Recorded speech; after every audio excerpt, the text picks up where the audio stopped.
आप देखो पिछले 10 सालों में 9-10 सालों में मोदी जी के कार्यकाल में लगभग 10 बड़े ट्रेन एक्सीडेंट्स हुए हैं।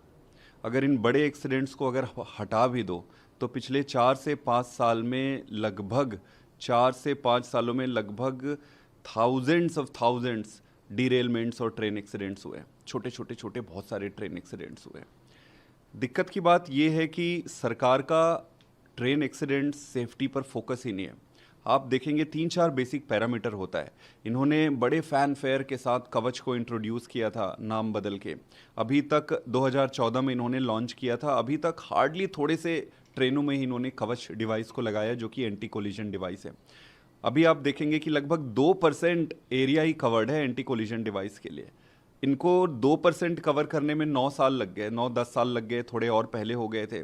अगर पूरी तरह इनको कवर करना है तो इनको 400-450 साल लगेगा एंटी कोलिजन डिवाइस ही लगाने में। दूसरा सबसे इंपॉर्टेंट होता है एंटी डिरेलमेंट डिवाइसेस, जिससे कि ये फ्लिप हो जाती है ना ट्रेनें, उस पर है एंटी डिरेलमेंट डिवाइसेस। तो एंटी डिरेलमेंट डिवाइसेस भी इन्होंने काफ़ी फैन फेयर के साथ इंट्रोड्यूस किया, बताया कि इस पे फंड्स दे रहे हैं, करेंगे। बट उसके बाद एक बार इंट्रोड्यूस करने के बाद इन्होंने बात करना उस पर बंद कर दिया है। आज तक कोई प्रिसाइज रिपोर्ट नहीं मिलता है कि इन्होंने कितने में एंटी डिरेलमेंट डिवाइस लगाया है, कितने में नहीं लगाया।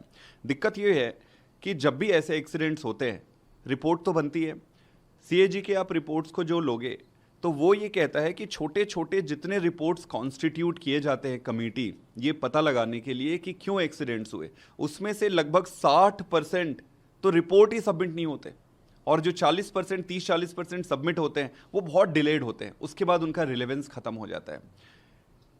सारी रिपोर्ट्स मोटा मोटी में एक लाइन में मैं कहूँगा तो सारी रिपोर्ट्स ये इंडिकेट कर रही है कि जो रेल की पटरी हो गई है वो बहुत पुराने हो गए हैं। अगर आप नए डिवाइस नहीं भी लगा रहे हैं, एंटी डिरेलमेंट एंटी कोलिजन अगर नहीं भी लगा रहे हैं डिवाइसेस, तो रेल की पटरी जो है वो बूढ़ी हो गई है, उसको बदलने की ज़रूरत है। सरकार ने इसको बदलना तो दूर, इसके जो एलोकेटेड फंड्स थे वो रिड्यूस करते जा रहे हैं। और सबसे इंटरेस्टिंग चीज़ है, बड़ी डिस्टर्बिंग फैक्ट है, जो फंड्स एलोकेटेड है वो ठीक तरीके से खर्च भी नहीं कर पा रहे हैं ये। तो पूरी ट्रेन की जो जाल बिछी हुई है आज तक, वो ट्रेन की पटरी बूढ़ी होते जा रही है, उसको रिप्लेस करने की ज़रूरत है। सरकार की प्रायोरिटी अगेन छोटे मोटे कॉस्मेटिक, यहाँ पे डब्बा बना के दिखा दिया, ये बना के दिखा दिया, वो बना के दिखा दिया, बेसिक ज़रूरत की चीज़ है बहुत दूर है, और ट्रेन की जर्नी अब धीरे धीरे रिस्की होते जा रही है।